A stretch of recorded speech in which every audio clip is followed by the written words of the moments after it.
Nous voilà enfin avec le nouveau Nissan Ariya, présenté donc à Clermont-Ferrand par le groupe Boni Automobile. Donc il est effectivement magnifique, ça, on ne peut pas dire le contraire.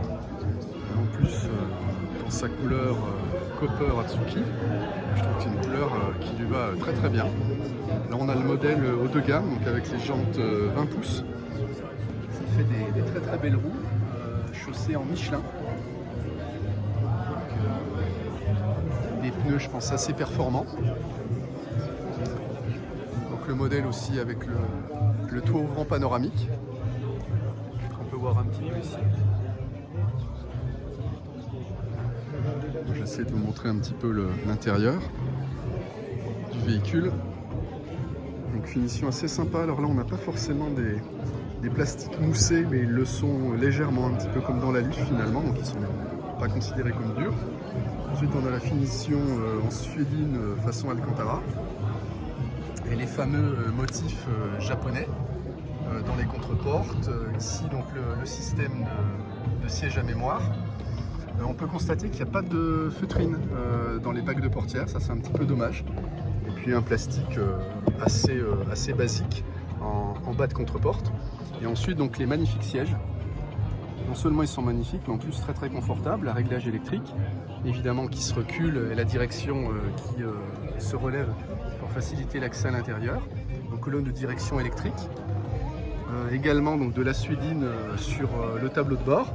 Bon, ici on a des plastiques durs. Ici c'est des plastiques durs également, mais avec un motif imitation bois.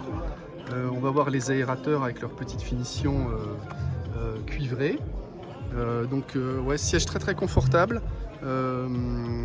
avec voilà une espèce d'Alcantara suédine, donc qui est assez sympa. Et puis sur le haut une imitation cuir. On peut revoir ici le toit panoramique ouvrant. Donc voilà le volant, donc avec un méplat, les touches sensitives, des molettes également de réglage.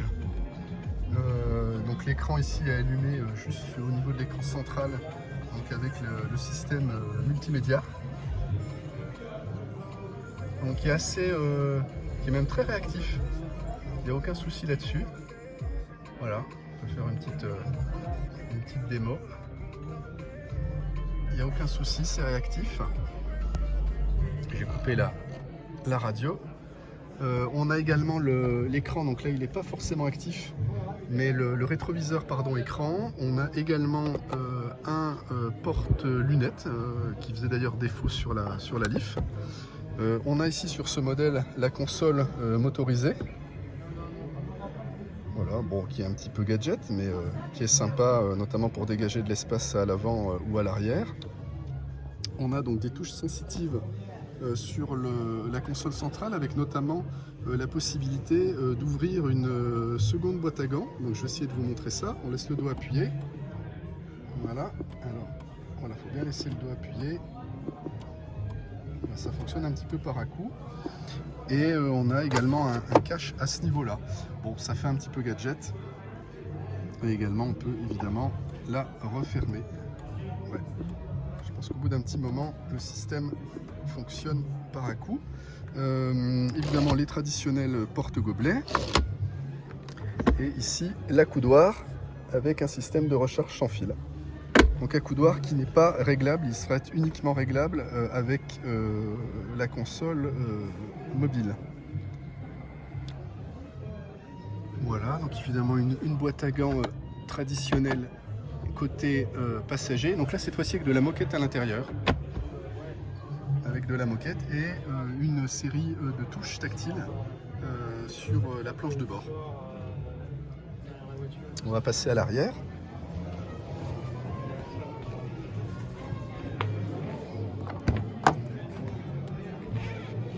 Donc l'arrière, on va retrouver la même sellerie, les portes sont de la même qualité qu'à l'avant, il n'y a pas de différence de traitement, c'est vrai que ça peut arriver sur certains modèles. Et la place est royale à l'arrière, hein. Voilà.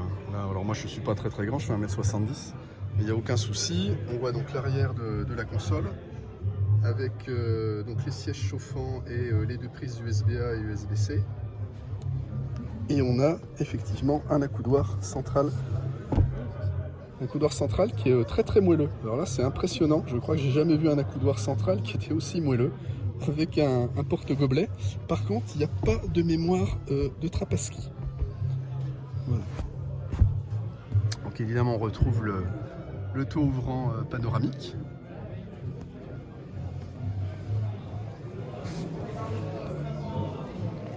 On va terminer ce petit tour d'horizon. On part le 3/4 arrière d'ailleurs que je trouve magnifique sur le Nissan Ariya, avec l'arrière concave. Et on va ouvrir donc le coffre. Donc coffre évidemment électrique. Donc là ils ont mis un petit peu l'arrière en vrac, comme on dit. Voilà, on va essayer de récupérer les morceaux. Je pense que c'est en plus l'inverse. Cette partie-là qui vient à l'arrière. Voilà. Et cette partie-là ici. Voilà.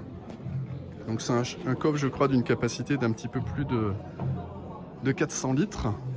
En tout cas sur les versions d'Euromotrice. Ce qui est sympa aussi, c'est qu'ils ont conservé les caves sur le côté pour permettre, par exemple, de mettre les câbles de recharge comme sur la Leaf. Donc ça, c'est très très sympa. Et effectivement, avec un, bon là on le voit pas très bien, mais avec un double fond.